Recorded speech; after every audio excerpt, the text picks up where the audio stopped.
얘기가 나오죠. 처음에 몰라가지고 자기도 독립운동 노인네들이 나라 찾을 생각은 안 하고 서로 치고받고 싸우고만 내가 폭탄이라도 하나 있으면 던져버리고 싶다고. 물론 나중에 사과를 합니다. 천준하 선생은. 근데 이런 지경이에요.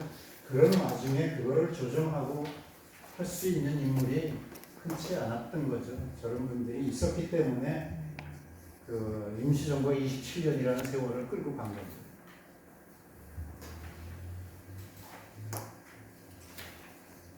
자, 그 다음에 이제 보시면은 임시정부 요건 총사, 우리 잘 아는 총사. 그 다음에 임시정부는 이렇게 여러 차례 옮겨갑니다. 왜냐면 상해에서 처음에 옮겨간 이유는 뭡니까? 상해에 있을 때 처음에 있었다가 1932년에 윤봉길 의거가 나서 윤봉길 의거가 나서 백천대장이 이런 사람이 거기서 죽게 되니까 일본 군대를 투입해가지고 상해를 확 싹 쓸어버립니다. 그러니까 상해 더 이상 우리가 잊지 못하고 그 옆에 있는 남경이라든지 함주 이쪽으로 피신을 하죠. 그 피신한 이후부터 계속 상해로 다시 들어가지 못하고 그 다음에 상해는 또 점령당하죠. 이런 상황들이 되다 보니까 어디를 쫓아가야 돼? 우리는 뭐 가진 거 없고 아무것도 없으니까 누구 눈치 봐야 됩니까? 어디에? 그렇다고 1932년 윤봉길 의사 의거 이후에 그때서야 비로소 중국 장개석 정권이 임시정부를 돌아보기 시작했어요. 그 전에 돈 한 푼 안 줬어요. 그러다가 우리가 못하는 것을 임시정부가 했네. 그러면서 장개석 김구 회담을 통해 가지고 지원을 해주기 시작한 거죠. 자, 이렇게 하다 보니까는 우리는 장개석 정권만 바라볼 수밖에 없는 그런 상황이죠. 그래서 장개석 정권이 이동하는 대로 우리는 같이 따라서 이동할 수밖에 없었어요. 그래서 이렇게 정부에서 나중에 어디까지 갑니까? 광주. 남쪽에 있는 광주까지 가게 돼요. 설마 여기까지 쫓아오랴 일본이. 근데 일본이 어느 날 광주로 상륙 부대를 보내가지고 상륙을 해버려요. 그래서 압득을 하고 또 이제 강을 따라서 기선을 타고서 장개석 정부가 내준 기선을 타고 또 기차를 타고 뭐 자동차를 타고 이렇게 해서 이동을 하다가 결국은 나중에 중경까지 가서 중경에서도 장개석 정권이 그쪽까지 이제 피해 갔으니까 거기에서 이제 있었죠. 중경이 왜 장개석 군대가 갔냐면 중경이라는 게 산악지대예요. 그리고 산악지대가 안개가 많이 껴요. 그게 왜 유리하냐? 일본이 계속해서 공습을 했거든요, 비행기 타고. 근데 중경은 안개가 때문에 비행기가 제대로 공습할 기회를 놓치니까 거기 들어가서 중경에서 이제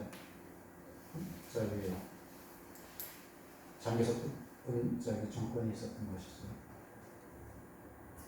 그다음에 요거는 이제 거기서 만든 광복군 총사령부, 중경에 가자마자 광복군 총사령부를 만듭니다. 광복군 총사령부를 만드는데 이건 예고하고 못 만들어요. 왜냐하면 정부도 중국 땅에 세우는 것도 그런데 거기다가 군대를 가지고 군대를 만들겠다.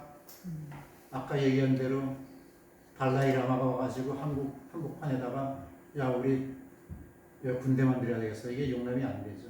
용납이 안 돼서 계속 못하게 했는데 전격적으로 그냥 우리끼리 모여가지고 확 해버린 거예요.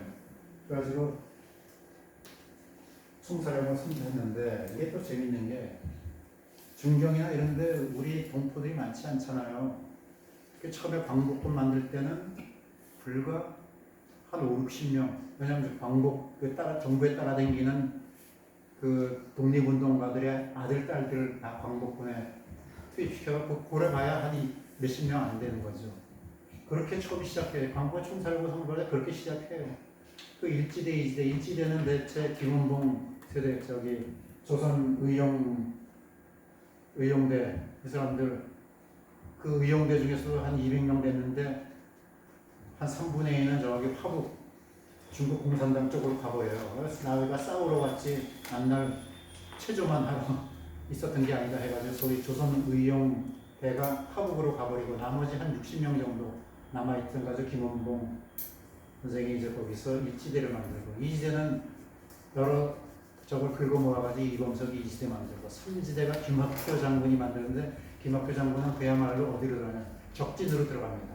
그 일본 군대가 있는 그 안을 들어가가지고 거기서 제3지대 처음에는 지대도 없어가지고 그 가서 직무처 직무처라는 걸 만들어가지고 그러니까 8명이 가가지고 이 사람들이 한 사람 한 사람 모집하는 거예요. 근데 어떤 사람 모집하냐? 이때는 일본군들이 많이 들어와 있으니까 일본군을 따라온 조선 청년들이 많았어요. 왜냐면 아까 같이 학병이라든지 또 징집돼서 나온 사람, 또 심지어 어떤 젊은이들은 군납 같은 거 하기 위해서 따라온 사람들, 이런 사람들을 호섭해가지고 군대로 만드는 거죠. 그러니까 무에서 유를 창조하는 것이죠. 이런 것들을 통해가지고 광복군이 그래서 1945년 우리가 광복되기 직전에 보면 한 600명 내지 700명의 광복군들이 있었어요. 그 광복군들이 일지대는 중경, 이지대는 서안, 삼지대는 부양 이렇게 각각 따로 있어가지고 해방 후에 재밌는 현상이 생겼어요. 광복군들이 국내에 다 들어와가지고 서로 저거 가짜 그냥 자기 하고 있지 않았으니까 자기가 있는 거만 광복군인 줄 아니까 저 다른 사람은 저거 가짜라고 서로 막 이렇게 할 정도였어요. 이게 이제 광복군 형태가 이제 된 것이고요. 그 다음에 지금 얘기한 것이 광복군이 여기서 아까 얘기한 대로 일지는 중경,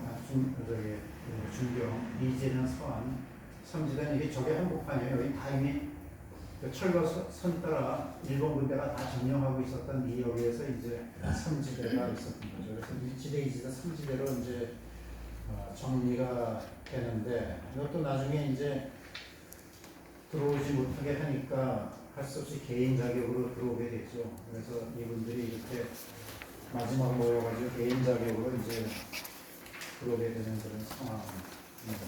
그래서 마지막에 뭐 임시정부 얘기하면서 또 백범 선생 빼놓으면 또 섭섭할 것 같아가지고 백범 선생이 이제 마지막에 백범 선생도 파란만장하죠. 처음에 동학에서부터 시작해가지고 그다음에 이분이 이제 청나라 구경을 간다고 동학이 실패하니까 청나라 간다고 김영진하고 청나라 만주 땅을 이미 갑니다. 왜 언제냐? 1895년 일찍 가요. 여기서 뭘 하냐? 김희연 의병대 참선 의병도 일찍 동학 의병이 다 참여하죠. 그래서 물론 김희연 의병이 뭐 실패하니까 여기서 뭐 참여를 하고서 끝났는데 그러고서 이제 국내에 딱 들어서 보니까 어느 날 해주 치아포를 지나가는데 일본 사람이 가만 보니까 두루마기 안에다가 칼을 찬 것이 보여가지고 저놈이 이때 당시에 이제 민비 씨의 사건이 일어났습니다. 그 민항우 죽인 그놈일 것이다 해가지고 그놈을 때려 죽이잖아요. 사실은 그 스치다라는 친구는 일본 군인은 아니고 또 더군다나 그 민항우 씨의 사건에 가담했던 사람은 아니고 상인이었어. 상인 장사꾼이었는데 실제로는. 그런데 장사꾼들이 그때 내륙에 들어갈 때 위험하니까 다 칼들을 차고 가고 그랬어요. 그리고 실제로 그 장사꾼들이 밀정이라든지 이런 사람이 많았어요. 그러니까 뭐 민비 씨의 방사선은 아니라고 하더라도 일본 수사 중에서 못된 짓하는 그런 인물들이 있는 거죠. 자, 그래서 그러다가 이제 인천 감옥 잡혀 들어가서 여기서도 에피소드가 많지 않습니까? 이 백범 선생이 얼마나 힘이 좋았냐면 같이 발에다 다 작고를 차고서 있는데 밤에들 자다가 백범 선생이 한번 돌아 누우면 이 다른 사람들이 전부 다 발목에 끌려가지고 아파 죽겠다고 소리 돌에 치러서 잠이 깼다고 할 정도로 그러니까 그렇게 힘이 세었죠. 저희 어머니한테도 얘기 들어보면 해방 후에 저희는 경고정의 어머니랑 세배 드리러 가면은 저희 할아버지도 독립을 가셨네. 그 영감 때문에 자네가 고생 많겠구나 하니까 손을 이렇게 잡아주는데 손이 진짜 웬만한 손뚜껑만큼 크다고 할 정도로 힘도 좋고 그런 인물이죠. 일단 그런 인물이 처음에 갔을 때는 뭡니까? 상해를 망명해가지고 자기는 임시정부 문직이라도 좋다. 나라에서 뭔가 하겠다고 했는데 그때 당시에 내무총장이었던 도산이 그러면 경무국장 하십시오. 아까 경무국장의 역할이 뭐라고 그랬죠? 그거는 밀정을 처단하는. 그 밀정 처단을 또 어디서 배웠냐? 야, 저 감옥에서 또 배웠어요. 밀정을 죽이는 방법. 왜냐 감옥에 가니까 누가 있었냐 활빈당 당수가 있었어요. 그러니까 활빈당이 비밀 그 말하자면 도적대 같은 이런 데 아니에요. 거기에 두목이 사람 죽이는 방법을 그 사람한테 배웠어요. 그래서 올가미 가지고서 사람을 죽이는 지도자도 모르게 죽이는 방법 그걸 배워가지고 그 수법을 가지고서 나중에 상에서 밀정을 처단하는데 한몫을 하죠. 그러니까 그때 배운 게 도둑질도 배우면 쓸 게 있다고 또 그때 그런 인연이 또 있게 되죠. 자 이렇게 되면서 계속해서 뭐 임시의정원, 임시정부 내무총장 또 하면서 국무령까지 되고 그다음에 나중에는 우리나라 주석까지 되죠. 그러면서 아까 얘기한 대로 1932년에 1월달에 이봉창, 4월달에 윤봉길 의거를 주도하는 인물이 되고 아까 얘기한 대로 장개석과 면담을 통해 가지고 낙양입니다. 낙양공관학교 한일훈련관 해가지고 끝까지 있다가 1938년에 남목청 사건 이거는 뭐냐면 남목청이랑 상사에서 남목청인데 여기 독립운동학교를 회의하는데 여기에 반대하는 파들이 나가지고 앉아있는 독립운동 지도자 권총을 쐈어요. 그래서 현익청 선생은 그 자리에 죽고 유동열 선생 부상당하고 백범 선생도 몸에 총알이 박히죠. 다 죽었다고 생각했는데 워낙에 튼튼한 분이라 살아났는데 총알을 다 꺼내지 못해가지고 백범 선생이 글 씻을 때 떨리는 채 몸에 총알이 있어가지고 이게 손을 수전증 같이 이게 떨리면서 쓰죠. 그래서 백범 선생은 후대 이후 남목청 사건 이후에는 이 떨림체라는 백범 특유의 백범체라는 것을 만들어냈다고 이렇게 알려져 있죠. 자, 이런 백범 선생이 결국은 백범 선생을 백범으로 있게 한 그 인물이 바로 이 사람들이죠. 1932년 1월달에 이봉창 이사는 상해 처음에 왔을 때는 한국말도 잘 모르고 일본말로 막 떠들고 막 해가지고 처음엔 첩자라고 생각했었어요. 일본의 첩자라고 생각했는데 백범이 딱 만나보니까 아 진실한 청년이다 해가지고 저 사람한테 이제 한인애국단 그때 자기가 일본은 천황을 주겠다. 자기가 일본에 옛날 가서 보니까 천황이 지나가는데 엎드려서 요배 그 고개를 못 들고 요배를 하는데 그때 내가 폭탄이라도 하나 있으면 바로 천황을 죽일 수 있었을 텐데 못 죽였다. 그러니까 나한테 폭탄 하나 주면은 하겠다. 그래가지고 그 이봉창 의사한테 한인애국단 이름으로 해가지고 일본을 파견하죠. 일본 파견하면서 폭탄을 2개를 가져갑니다. 하나는 일본 천황한테 던질 거, 실패하면은 자기가 자폭할 거 해가지고 2개를 가지고 들어가는데 이것도 아까 얘기했다시피 폭탄이 낡은 폭탄이 돼가지고 불발을 하게 되죠.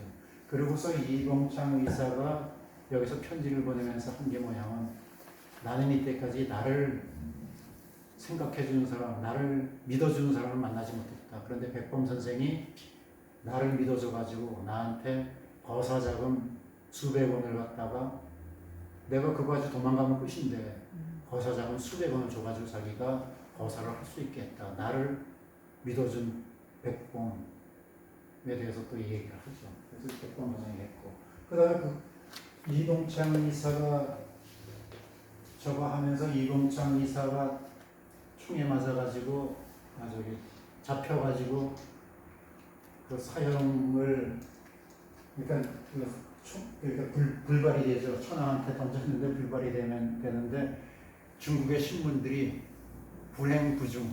불행하게도 맞지 않았다 이렇게 쓴 거예요.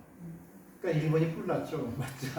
맞지 않았다는데 중국 신문이 강조를 하니까 그래서 뭐에 상해 사변이 일어나는 거예요. 상해로 밀고 들어가는 거죠. 밀고 들어가서 야 니네가 어디 건방지게 그런 식으로 쓸 수 있느냐 그래가지고 밀고 들어가서 소위 상해사변이 1월 28일 날 상해사변이 일어납니다. 그래서 이 상해사변을 승전을 하고 상해사변은 그때는 뭐 중국 군대가 그렇게 힘이 없고 준비도 안 됐을 테니까 그냥 밀고 들어가서 상해사변을 일으키는데 그 상해사변을 자기네가 승리했다고 승전 파티를 열고 기념식을 가지자 이것이 바로 어디냐? 홍보공원에서 한 거예요. 그러니까 그 4월 며칠이니까 29일날 상해에서 야 우리가 상해에서 승전을 했고 그때 마침 천황 생일도 되고 그러니까 천장절이고 하니까 거기 흥국공원에서 기념 파티를 하는데 여기에 윤봉길이 또 이제 투입이 되는 거죠. 한인국단 이름으로 해서 투입이 돼가지고 근데 여기는 성공한 이유가 뭡니까? 이때까지는 낡은 폭탄을 썼는데 여기 폭탄은 당시에 중국 조병창에서 만든 무기 그때 김홍일 장군이 중국 조병창 책임자였었어요. 그래서 거기서 만든 말하자면 따끈따끈한 폭탄 이걸 가지고서 와서 이건 완전히 성공한 케이스가 된 것이죠. 그렇게 해서 그 한의극단을 통해 가지고 사실은 부각된 인물이 어떻게 보면 백범 김구 선생이라고 할 수 있었죠. 그냥 그 전에는 크게 두각을 나타내지 못했다가 이 한의극단을 조직하고 한의극단을 통해서 이런 거사를 하게 된 것이 바로 백범의 배포가 이것이 성공을 하게 되었다. 이렇게 이제 우리가 좀 이해할 수 있을 겁니다.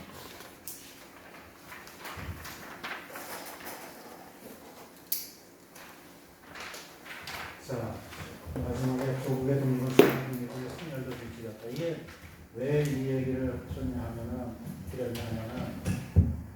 이 많은 사람들이 그런 얘기를 해요. 우리가 해방이 된 것은 연합국이 가져다준 선물이다. 1945년 8월 15일은 연합국이 승리를 했기 때문에 우리가 해방이 된 것이다. 그러면 우리는 아무것도 안 했냐. 다 이렇게 우리가 피를 흘리고 27년 동안 임시정부를 만들고 또 그 전부터 나라의 독립을 찾기 위해서 피 흘린 대가에 의해서 찾은 거지 우리는 아무것도 안 했는데 갑자기 해방이 되었다. 이거는 있을 수가 없는 것이죠. 그래서 이런 것들을 우리가 좀 정리를 해가지고 우리가 이런 나라를 찾기 위해서 우리가 얼마나 피 흘리고 애썼는지 이런 것을 다시 생각해 볼 필요가 있죠. 그래서 우리는 유구하게 오랜 역사를 가진 민족이었고 또 이 민족 왜 이런 얘기를 우리가 기억을 해야 됩니다. 우리가 잘 아는 배감 박은식 선생, 단재 신치호 선생 이분들이 독립운동하면서 제일 먼저 한 것이 뭡니까? 바로 역사 복원이에요. 그분들이 독립운동 바쁜데 무슨 역사책을 쓰냐는데 그분들이 제일 먼저 하는 게 역사 복원. 역사 복원이 뭐냐? 역사 복원은 우리의 정신을 복원하는 거예요. 우리의 정신이 제대로 돼야 독립운동이고 뭐고 있다는 것이죠. 그 지금도 마찬가지입니다. 지금도 여러 가지 정치적인 혼란이다 뭐다 할 때 가장 기본이 되어야 될 것이 바로 역사 정신이고 역사를 복원하는 그런 지금도 잘못된 우리 역사, 뭐 친일의 역사라든지 그런 역사들이 아닙니까? 참 지금 해방된 지 지금 75년이 됐지 않습니까? 제가 작년인가 우리나라 한국학중앙연구원에 프로젝트를 해가지고 프로젝트의 제목이 뭐냐면 조선총독부 산하의 조선사 편수의 출신들의 해방 후 동향. 그러니까 조선사 편수에 우리가 알죠? 일제 식민사관을 하기 위해서 거기에 참여했던 조선 사람 두 사람, 대표적인 사람 두 사람이 있어요. 나중에 이병도 박사하고 신석호 박사. 이 두 사람에 대해서 비판했다고 해가지고 출판 금지를 당했어요. 그것이 현실이에요. 그걸 뭐 그렇다고 뭐 그 사람을 인신공격한 것도 아니고 그 사람들이 조선사 편수에 있으면서 그 친일 행적을 한 것이고 해방 후에 그 사람들 중심에 우리나라 역사 다 친민사관으로 끌고 갔고 이런 얘기를 썼는데 이것이 잘못됐다 해가지고 이 책 출판하면 안 된다. 출판 금지. 해방이 된 지 75년 됐는데도 아직까지 지금 얼마 전에 8.15 때도 뭐 광복회 회장이나 이런 양반들이 뭡니까 친일 청산해야 된다. 친일 청산이 안 돼 있는 거예요 아직까지. 그리고 그 친일의 역사가 75년 해방 후에 있으면서 친일을 중심으로 해 친일 계열 사람들이 왜냐하면 처음에 우리나라 초창기의 장관들이나 사람들이 친일한 사람이 많거든요. 그 다음에 군대 학계, 아까 학계도 지금 말씀드렸듯이 학계는 이병도나 이런 사람들이 주역이 되니까 다른 그걸 못했어요. 우리나라 그 독립운동이 학교에서 대학에서 가르친 게 1980년대부터 독립운동을 비로소 학교에서 가르쳐졌어요. 그전에는 독립운동사 공부 못하게 했어요. 왜? 현대사는 30년이 지나야 공부할 수 있다. 이게 말이 안 되는 소리죠. 그럼 현대사는 생각 못하는 거죠.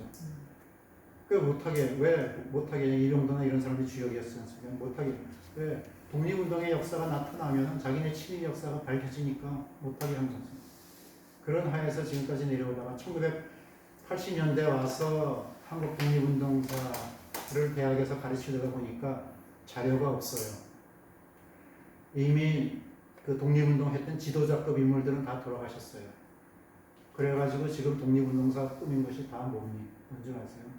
일제 시기에 일제가 가졌던 정보 기록, 또 일제가 한국 사람을 잡아가지고 감옥에 가둘 때 기록했던 형행 기록, 이거 가지고 독립운동사를 거꾸로 만들고 있어요. 일본 자료 가지고 거꾸로 독립운동사를 지금 써야 되는 이 형편이 한국의 실정이라는 것이죠.